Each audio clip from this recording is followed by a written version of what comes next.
Greetings to all of humanity. It's really a joy, it's a pleasure, it's an honor to be out here in nature and greeting you, bringing this message of emancipation, this message of truth to all of humanity. And I'm just pointing you to look inwardly to discover your identity to be your divinity. That's the reason why I want to speak to you concerning Abdullah and Neville Goddard and how Abdullah had the Melchizedek experience. And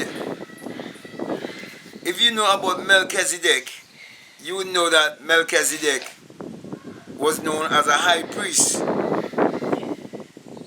And all of the characters in the Bible, their states of mind, states of consciousness. And I always teach that the Bible addresses the human mind and must be interpreted psychologically, that the Bible is not literal, neither is the Bible secular history. Also that the Bible have no reference to anyone that existed thousands of years ago or to any actual event that took place upon earth thousands of years ago. It all addresses the human psyche. And this life is nothing else but just a dream. It's a play. And you have to understand how to play the game of life. Now, Melchizedek, I believe, is written in Hebrews chapter 7. And it tells you about Melchizedek, that Melchizedek was given offering and was worshipped by Abraham, and Abraham saw Melchizedek as God. And we know that Abraham is an experience, because in Galatians 4:24 it tells you that the story of Abraham, Sarah, Isaac, and so on, Hagar, it tells you it's an allegory. So many are taking allegory for history and personification for persons. So yes, my brothers and my sisters, it tells you that after Abraham came out from his slaughter of the kings, which is you when you slaughter all of your negative thinking and all the things that bring obstacle and stumbling block in your way, all the self-doubt and so on, that you would meet Melchizedek, which is basically a higher self, a high priest. Forever you come to know your priesthood, you come to know your true identity, and you come to realize that you're not no beginning of days and no ending of days, no mother, no father, that you are eternal, that you are the eternal one.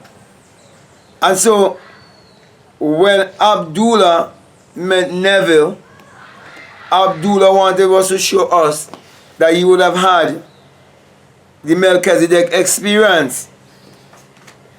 But you wouldn't know that unless you experience the promise. Then you can know of one who would have experienced the promise. Abdullah could not have taught Neville the promise when the promise cannot be taught to you. The promise has to be an experience. It can never be known. The mystery, the great mystery, can never be known intellectually. It must be experienced. The Melchizedek experience cannot be known intellectually. The Melchizedek experience is only you could know it. That's the missing piece. That's the piece you have to fit up.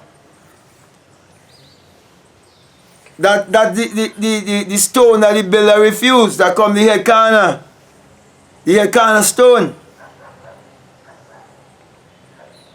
That's the cap.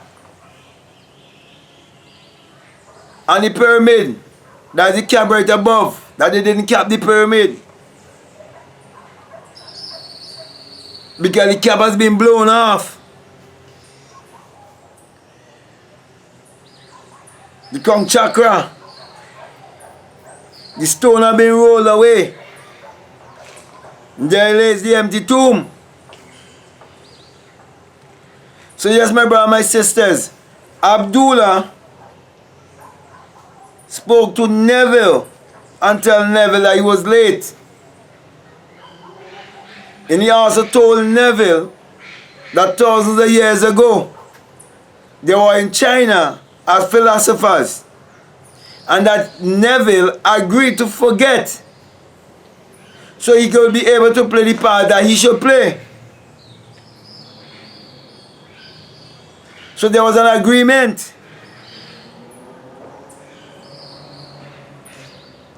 So here Abdullah was showing that he knew he was in a past life, and that there are many lifetimes, and that he was in a place where he can do this thing consciously.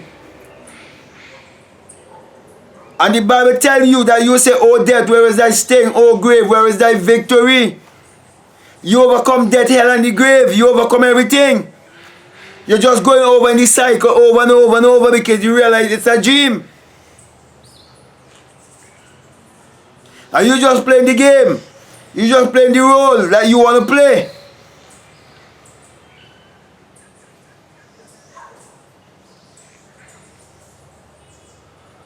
So Abdullah taught Neville the law, but he never teach him the promise. But based on what he would have said, and based on my experience, I want to say that Abdullah knew his Melchizedek self, which is his higher self. He knew that he was a spirit, just having a human experience. He knew that death was just an expansion of life. He understood the cycle.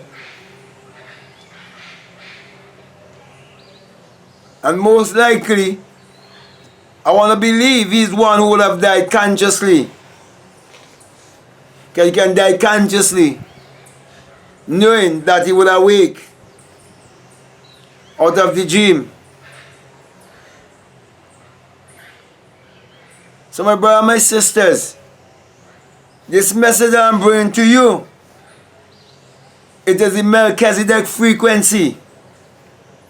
So I'm vibrating under an energy and a frequency that I will refer to as the Melchizedek frequency, teaching you to discover your eternal self, your higher self, your true self, your immortal self.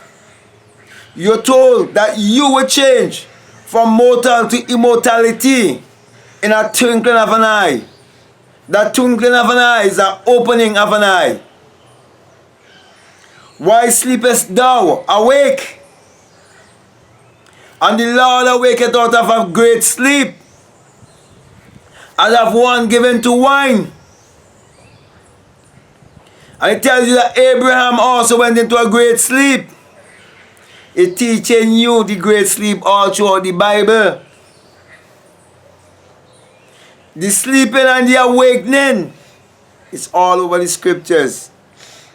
That you're asleep. One of these days you're going to awake. It is also said in the New Testament, go wake the Christ out of the ship. He's sleeping at the bottom of the ship. Go and wake him, that he may speak to the storm, that the stars may obey him. It is you putting everything under your command. It is you taking control of your life by taking control of your mind, taking control of your thoughts. You're waking in this ship. This is the ship that can take you over on the other side.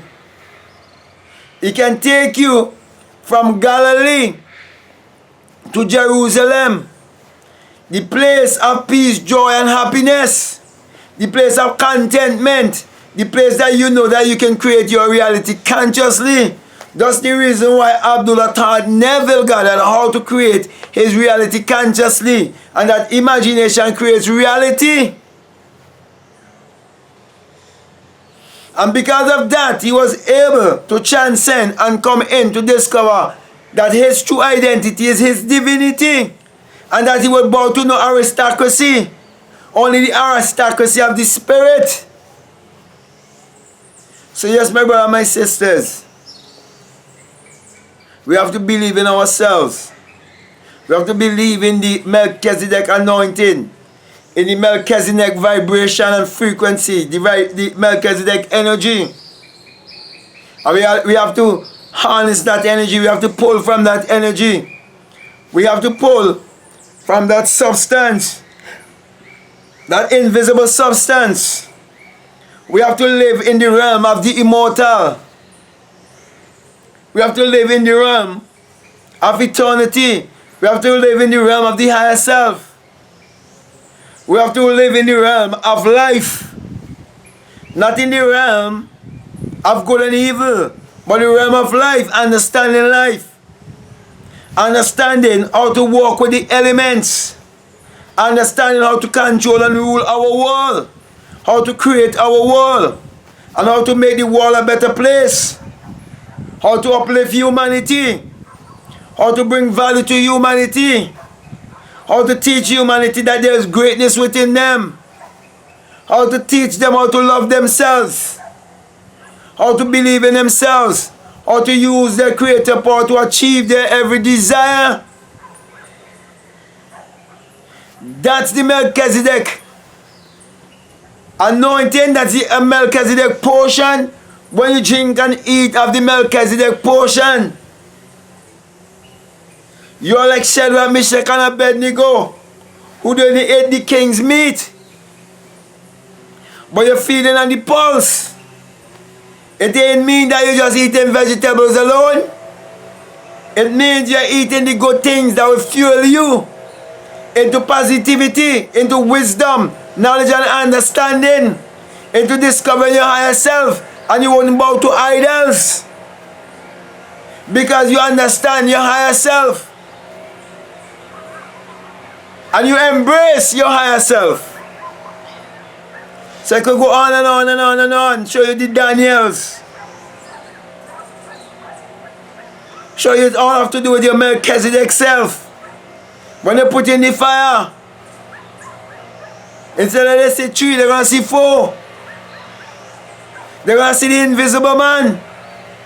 They're going to see the power within. It's teaching you all about your higher self, your immortal self, your God self.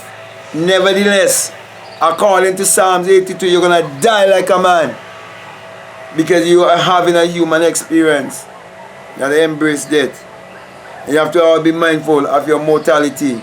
That is why we have to use our creativity to bring value to humanity and make the best of the time we have here on this realm of existence.